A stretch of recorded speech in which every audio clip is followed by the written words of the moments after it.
All right, as you can see, my pizza is literally on fire. So we're gonna have to start again.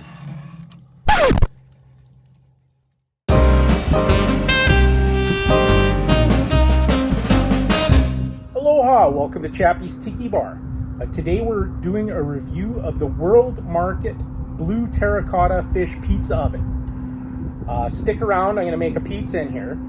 First we're gonna kind of go over what I've learned so far about it and whether or not it's a good purchase. So this is a handmade terracotta pizza oven made in Mexico that's sculptured as a blue fish. According to the box, you burn the wood in the back and it'll heat it up. You need to let the wood burn for a good 15 to 25 minutes. So it says right on the box, it says, this pizza oven works like the wood-fired ovens in Italian restaurants, wood-fire oven for pizza, breads, and oven dishes. Burn wood in the back of the oven while baking in the front. And then the dimensions. So it's 44.9 pounds. When I bought it at World Market, I had requested them to load it into my car. In the end, a 120-pound girl just kind of dragged it out to the curb. So it is portable, but yeah, keep in mind it is quite heavy. And you can see the box here. The box is quite big. It actually fit in the back seat of my car. I don't know if it would have fit in my trunk. So you have to make sure that you have a way to transport it. It's 17 inches high, or 44 centimeters. The total box measurements are 52 centimeters, so that should fit in most trunks. And again, it's made in Mexico. There is a disclaimer on it. It says, this product can expose you to chemicals including soots, known in the state of California to cause cancer, and carbon monoxide, known in the state of California to cause birth defects and other reproductive harm. So that's a big disclaimer there. And then the only safety instructions I got were just monitor the fire always. But I always keep a bucket of water close by, and of course, yeah, I'm gonna keep an eye on the fire at all times. And then some of the cons to this, like it comes with like a metal stand, but in order to use the pizza oven with the stand, you basically have to lie on the ground or get down on your knees. So I'm gonna need to buy a stand. Now, if you're handy at home, you could probably come up with some kind of metal or non-flammable thing to put it on top of, so you don't have to lie on the ground to shove the pizza in.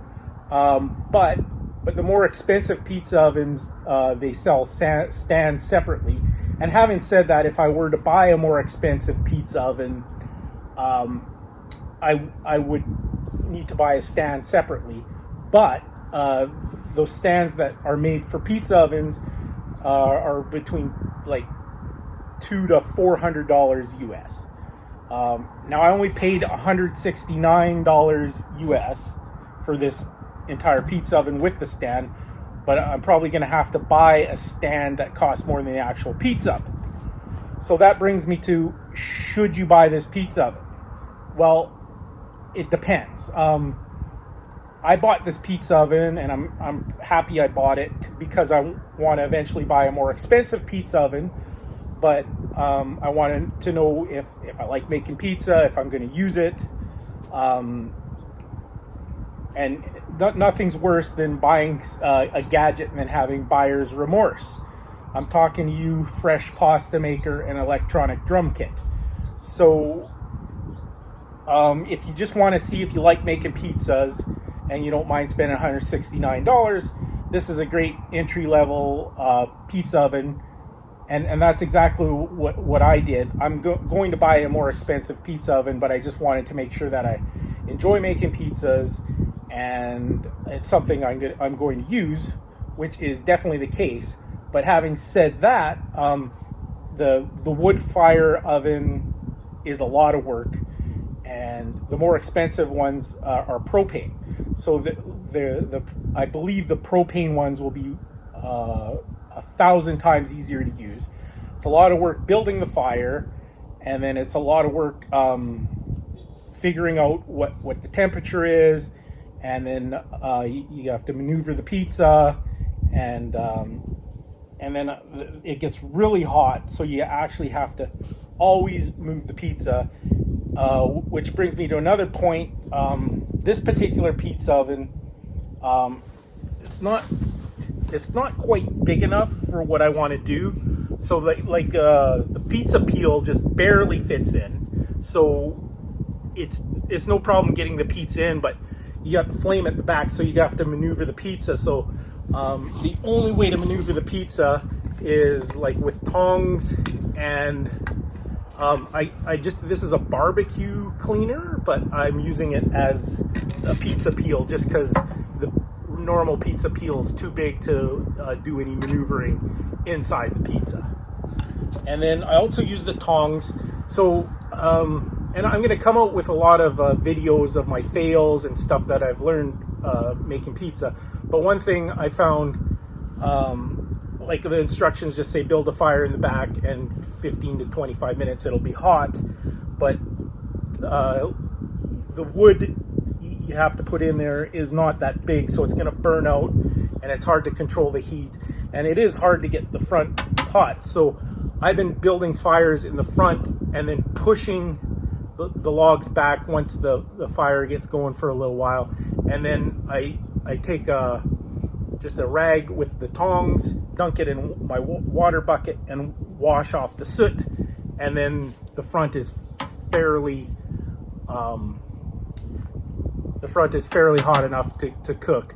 And it also suggests that you have a infrared thermometer to monitor the heat, but I find I'm using the infrared thermometer to monitor the heat on my water when I'm making the dough, but it's just too erratic to tell what the actual temperature is. With this pizza oven, you're not going to get consistent temperature or as hot as you want. It says it can get up to around 600 degrees, but again, it's hard to tell. Like, I have an expensive infrared thermometer, and I'm just getting readings from all over the place, and then sometimes it says it's too high to read. So it's really difficult to monitor the heat on this particular pizza oven, which brings me to, when you buy the more expensive propane pizza ovens, it's going to be 100 times easier.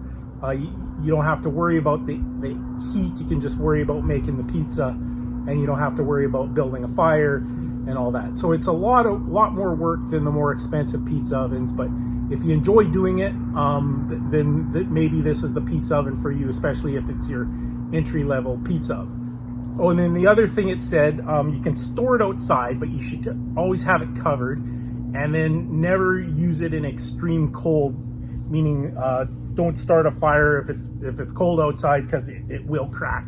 So am I glad I bought it? Absolutely. I'm having lots of fun making pizza, but again, it's a lot more work than a more expensive pizza oven, and I'm having like a lot of failed attempts. So like, you're not just gonna use it for the first time and make a perfect Neapolitan style pizza, but it is a lot of fun. And if you want to get into pizza making, I would suggest getting the cheaper wood fire burning pizza oven before you invest in a more expensive propane outdoor pizza oven. So as far as outdoor pizza ovens, this is the absolute cheapest I could find so far. But I am just sort of honing my pizza making skills, and once I get good at it or want to progress, I'm going to buy the more expensive propane pizza ovens. So without any further ado, we're going to go ahead and make a pizza on this and see how it turns out. I've had a lot of fails and tries already. I didn't want to just take it out of the box and try to cook a pizza, because it would have 100% been a fail. So we'll see how I do this time. I've probably used it 10 times so far. I just was trying different things. I did find that, like I said earlier, building the fire in the front and moving it to the back, it helps. And then if I make smaller pizzas, it's easier to maneuver. So today I'm going to try something different as well.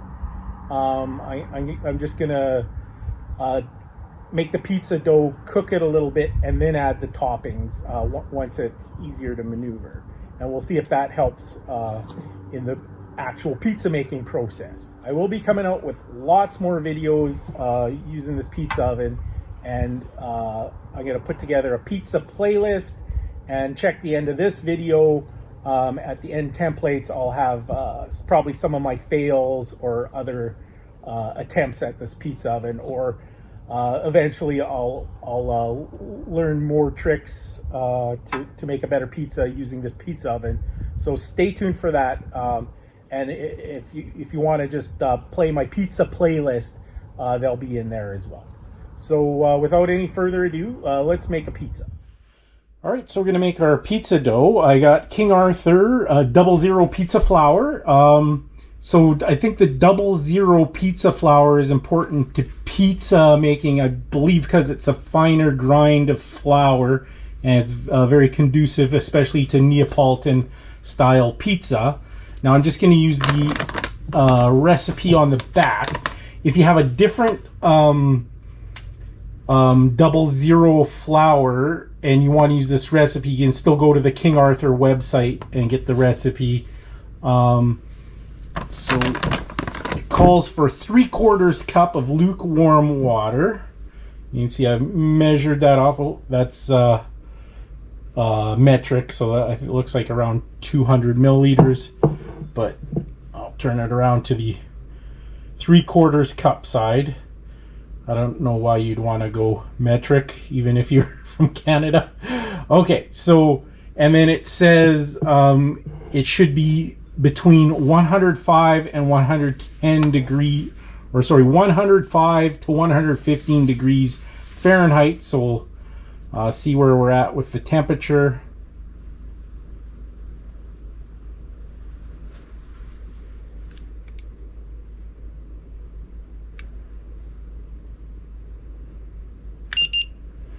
All right, I don't know if you can read that, but it's 108.2 Fahrenheit, so that's perfect for adding the yeast. And let's see what it says. So it wants 1/8 of a teaspoon of dry active yeast. All right. This is a 1/4 of a teaspoon, so I'll fill that up half with the yeast. So very little yeast. Oh, and it's a fresh jar of yeast, so I'm pretty sure it'll be active. All right, so go about half. There we go. Maybe give it a little stir.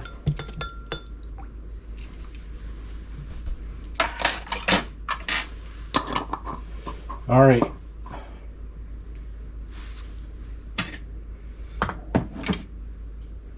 And then a 1/2 teaspoon of sugar. Oh, I have a 1/2 teaspoon.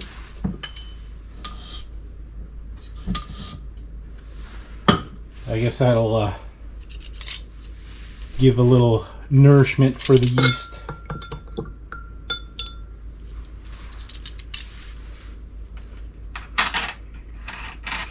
And then 1 1/4 teaspoon of salt. I'll add the salt to the flour, I think. I don't think it'll matter. but it calls for 2 cups of King Arthur 00 pizza flour.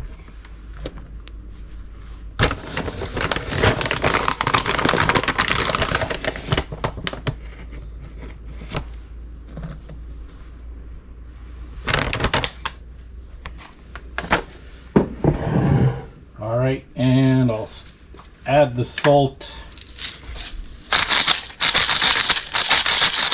Again, it said is pretty specific, 1 1/4 teaspoon. Let's see. Yeah, 1 1/4 teaspoon of salt. Put a little salt in there. All right, so I'm gonna mix it up. I'm gonna work the dough, and then we're gonna let it sit for 48 hours, covered in your refrigerator. It says shape and bake. For the crispiest crust, top your pizza with cheese once the edges of the crust begin to brown. Okay, we're getting way ahead of ourselves here. All right, I probably knead the dough for 10 minutes, and then I'm going to put it in the fridge for 48 hours. All right, as you can see, my pizza is literally on fire. So we're gonna have to start again.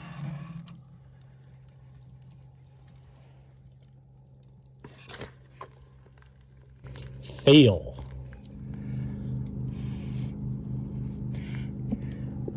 All right, as you can see, my pizza caught on fire. Luckily, when I did the dough, I made two balls, so I got a second one. This one is a little smaller, so it's probably not going to touch the flame in the back. I think that was the problem. So get that in there. It's still nice and hot. And again, I'll just use the little paddle to maneuver it around when it gets a little bit firmer.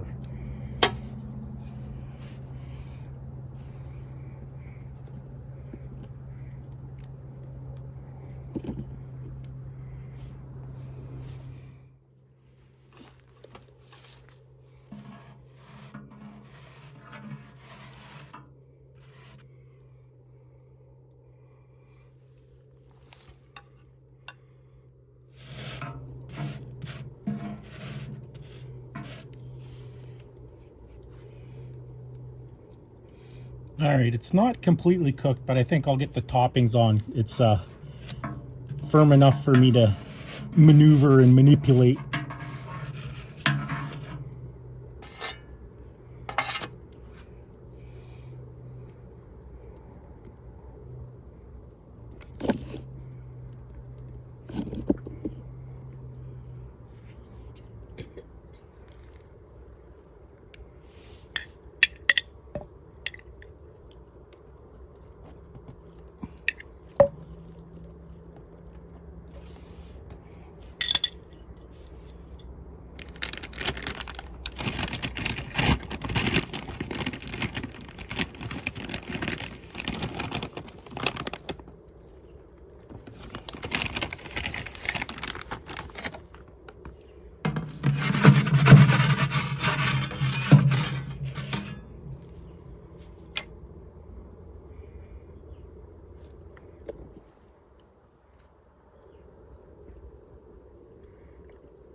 You can see that the charcoal almost, not the charcoal, but the wood is white hot and glowing still.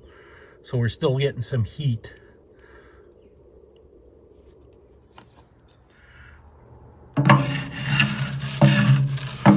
Okay, you can see it's melting a little bit. And again, I'm using the paddle instead of the peel.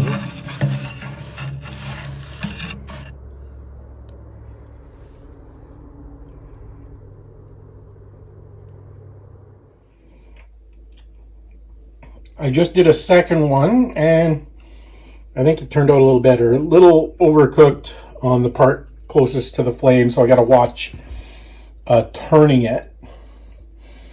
but I'm getting there. Stay tuned for more videos while I improve.